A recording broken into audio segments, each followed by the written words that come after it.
வணக்கம்.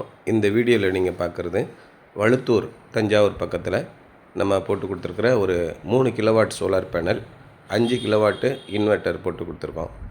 நம்ம பற்றி ரொம்ப நாளாகவே இவங்க விசாரிச்சுக்கிட்டே இருக்காங்க. அப்போ உங்களுக்கு என்ன சூட்டபுளாக இருக்கும் அப்படின்னு முடிவு பண்ணுறதுக்கு பல்வேறு விதமான சந்தேகங்களை கேட்டிருந்தாங்க. வீட்டு மாடியிலே ஷீட் ரூஃபிங் டைப்பில் போட்டிருக்காங்க. அதில் நம்ம பைஃபேஷியல் பேனல் போடணும். டைரெக்டாக சோலார் பேனலை கொண்டு போய் ஷீட்டில் வச்சுட்டிங்க அப்படின்னா பேக் சைடு ப்ரொடக்ஷன் இருக்காது. அதே மாதிரி பேக் சைடு ப்ரொடக்ஷன் இருக்கக்கூடிய பேனல் கொஞ்சம் ஹீட் ஜென்ரேட் ஆகும், அதையும் குறைக்கணும். அதே மாதிரி இன்வெர்ட்டர் பார்க்கும்போது இவங்க வீட்டில் ஏற்கனவே 5 கிலோவாட் சாங்ஷன்டு லோடு இருக்குது, 3 ஃபேஸ் கனெக்ஷன் இருக்குது. அப்போ அந்த மாதிரி இருக்கிற வீடுகளுக்கு 5 கிலோவாட் இன்வெர்ட்டர் போட்டுறது தான் பெஸ்ட்டு.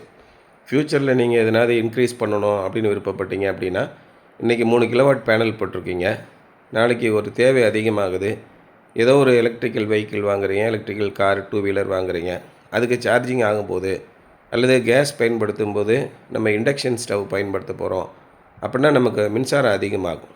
அந்த நேரத்தில் நம்ம 5 கிலோவாட் இருந்துச்சுன்னா இன்னொரு 2 கிலோவாட்டு இன்வெர்ட்டரை மாற்றாமலேயே நம்ம அப்படியே ஆட் பண்ணிக்கலாம். வயரிங்லேருந்து எதுவுமே மாற்ற வேண்டாம். இப்போ இங்கே கொடுத்துருக்கிறது 5 kilowatt inverter plus ACDC box. இந்த இன்வெர்ட்டர் 150 வோல்ட்டு லோ வோல்டேஜ் வந்தால் கூட ஒர்க் ஆகும். அதே மாதிரி 280 வோல்ட் வந்தால் கூட ஒர்க் ஆகும். அந்த அளவுக்கு ஹை வோல்டேஜ் ரேஞ்ச் உள்ள ஒரு இன்வெர்ட்டர் பண்ணி கொடுத்துருக்குறோம். இந்த மாதிரி நம்ம ஹை வோல்டேஜ் ரேஞ்ச் உள்ள இன்வெர்ட்டர் பயன்படுத்தும் போது நம்ம வீட்டில் லோ வோல்டேஜ்னால் சோலார் ப்ரொடக்ஷன் கட் ஆகாது. அது ரொம்ப முக்கியமான ஒரு விஷயம். ஆனால் இவங்களுக்கு இன்றைய தேதியில் பயன்பாடு எவ்வளோ இருக்குன்னா, ஒரு 3500 4000 4200 இந்த மாதிரி தான் பில்லு வந்துக்கிட்டு இருக்குது. இன்னும் போக போகிற காலங்களில் மின்சார கட்டணம் மிக அதிகமாக போக போகுது. இப்போ நேஷ்னல் போர்ட்டலில் கவுண்ட் டவுன் ஸ்டார்ட் பண்ணிட்டாங்க. இன்னும் பார்த்திங்கன்னா கிட்டத்தட்ட 140 நாள் தான் இருக்குது.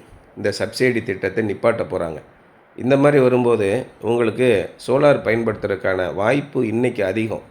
எதிர்காலத்தில் ஒரு வேளை சோலார் போடுறதுக்கான அந்த மானியத்தை கட் பண்ணிட்டாங்கன்னா நம்ம கையிலேருந்து 78,000 கூடுதலாக செலவழிக்க வேண்டி வரும். இன்றைக்கு வங்கி கடன் உதவியை தீவிரமாக அமல்படுத்திக்கிட்டு இருக்காங்க. எல்லா அதிகாரிகளும் கட்டாயப்படுத்தி நீங்கள் வங்கி கடன் கொடுக்கணும் அப்படின்னு சொல்லிக்கிட்டு இருக்காங்க. ஒருவேளை இந்த வசதிகளை எல்லாம் ஒரு 5 மாதத்தில் நிப்பாட்டினாங்க அப்படின்னா நமக்கு ரொம்ப பாதிப்பாக இருக்கும்.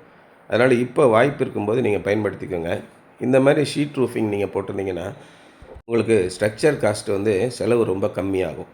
அதே மாதிரி கீழே நீங்கள் அந்த ஷீட்டுக்கு போட்டிருக்க பர்லினோடு சேர்த்து நம்ம ஸ்க்ரூ பண்ணி விட்டுறதுனால ஷீட்டில் ஸ்க்ரூ பண்ணலை, ஷீட்டுக்கு கீழே இருக்கிற பர்லினில் நம்ம ஸ்க்ரூ பண்ணியிருக்கோம். அதனால் ஸ்ட்ரக்சர் நல்லா ஸ்ட்ராங்காக இருக்கும். இங்கே கொடுத்துருக்கிற இந்த சி ஸ்ட்ரட்டுன்னு சொல்லுவோம், இது எல்லாமே ஜேஎஸ்டபிள்யூ கம்பெனிலேருந்து வாங்குகிற அந்த ஷீட் மெட்டலில் செய்கிற சி ஸ்ட்ரட்டு. இது ரொம்பவே டியூரபிளாக இருக்கும், துருப்பிடிக்காது, ப்ரீ கால்வனைஸ்டுன்னு சொல்லுவாங்க. இன்றைக்கி வர வர இந்த மாதிரி ஃபேக்ட்ரி மெய்டு ஐட்டம் நிறையவே கிடைக்குது. அந்த மாதிரி நம்ம குவாலிட்டியான பொருள் போடும்போது உங்களுக்கு இந்த சோலார் பவர் ஜென்ரேஷன் சிஸ்டம் மின்சார உற்பத்தி அமைப்பு நீண்ட காலம் உழைக்கக்கூடியதாக இருக்கும். குறைஞ்சபட்சம் 10 வருஷம் உழைச்சாலே நமக்கு அதிகமான லாபம். இப்போ இந்த பிஎம் சூரியகார் திட்டத்தின் கீழே 5 வருஷம் பராமரிப்போடு சேர்த்து கொடுக்குறாங்க. அப்போ நீங்கள் உங்களுடைய வேலை, கஸ்டமருடைய வேலை என்னவாக இருக்கும் அப்படின்னா, தினமும் மின்சார உற்பத்தி ஆகுதா அதை மட்டும் நீங்கள் பார்த்துக்கிட்டே இருக்கணும். அது கூட பார்க்காம இருந்தோம்னா நமக்கு சில நேரங்களில் ஏதோ ஒரு சின்ன பிரேக்கர் போனதுனால கூட 1 வாரம் 10 நாள் ஓடாமே இருந்திருக்கும். ஒரு நாளைக்கு 3 கிலோவாட் இன்வெர்ட்டர் அப்படின்னா 15 யூனிட் ஜென்ரேட் ஆகுது. 10 நாள் ஜென்ரேஷன் போச்சு அப்படின்னா 150 யூனிட் போச்சு. அப்போ நம்ம ஒன்று ஆன்லைனில் நம்ம மொபைலில் கனெக்ட் பண்ணி கொடுத்துட்றோம், இல்லைன்னா அந்த இன்வெர்ட்டரில் பார்த்தீங்கனாலே தெரியும், சிவப்பு கலராக அலாரம் லைட் எரிஞ்சிச்சுன்னா இன்வெர்ட்டர் ஒர்க் ஆகலைன்னு அர்த்தம். காலையில் ஒரு 7 மணிலேருந்து சாயங்காலம் ஒரு 6 மணி வரைக்கும் இந்த மின் உற்பத்தி இருக்கும். அந்த நேரத்தில் பூரா சிவப்பு லைட்டு எரியவே கூடாது, பச்சை லைட்டு எரியணும். அது நார்மலாக இருக்குதுன்னு அர்த்தம். ரொம்ப சிம்பிளான ஒரு வித்தியாசத்தை பார்க்குறது இதுதான். இந்த அடிப்படையான விஷயத்தை மட்டும் இப்போ இன்வெர்ட்டரில் இடது பக்கம் பச்சை லைட் எரியுது, டிஸ்பிளே எரிஞ்சிக்கிட்டு இருக்குது. இது மட்டும்தான் உங்களுக்கு எரிஞ்சிக்கிட்டே இருக்கும்.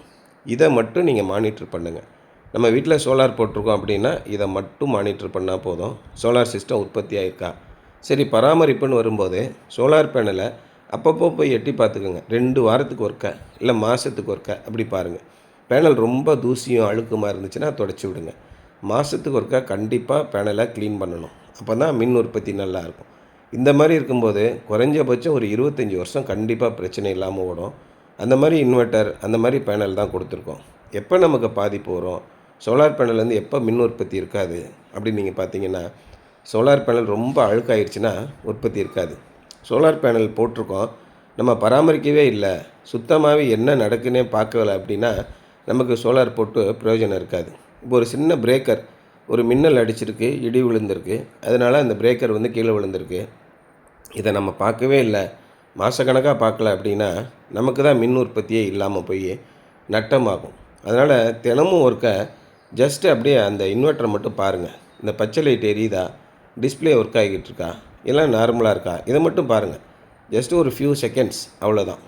மற்றபடி நீங்கள் மொபைல்லையே இன்றைக்கி எவ்வளோ உற்பத்தி ஆகிருக்கு, இந்த நிமிஷத்தில் எவ்வளோ உற்பத்தி வந்துக்கிட்டு இருக்குது, சரி போன மாதம் மட்டும் போட்டிருக்கோமே, போன மாதம் ஃபுல்லாக 30 நாளுக்கு எவ்வளோ மின்சார உற்பத்தி ஆகிருக்கு, இது எல்லாமே இந்த இன்வெர்ட்டரில் பார்த்துடலாம்.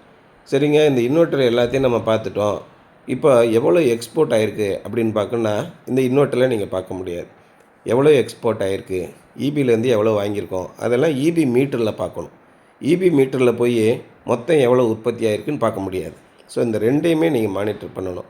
இப்படி இன்வெர்ட்டரில் தனியாக டோட்டல் ப்ரொடக்ஷன் எவ்வளோது அதை நீங்கள் பார்க்கலாம். அங்கே இபி மீட்டர், நெட் மீட்டரில் போய் டோட்டலாக எவ்வளோ எக்ஸ்போர்ட் பண்ணியிருக்கோம், டோட்டலாக எவ்வளோ இம்போர்ட் பண்ணியிருக்கோம், இது ரெண்டையும் உங்களால் பார்க்க முடியும். இந்த மாதிரி இருக்கும்போது கண்டிப்பாக நமக்கு அதிகபட்சமான மின் உற்பத்தி கிடைக்கும். அதே நேரத்தில் நம்முடைய சிஸ்டம், முதலீடு போட்டு வாங்கியிருக்கிற இந்த சிஸ்டம் 100க்கு 100% திறம்பட வேலை செய்யும்.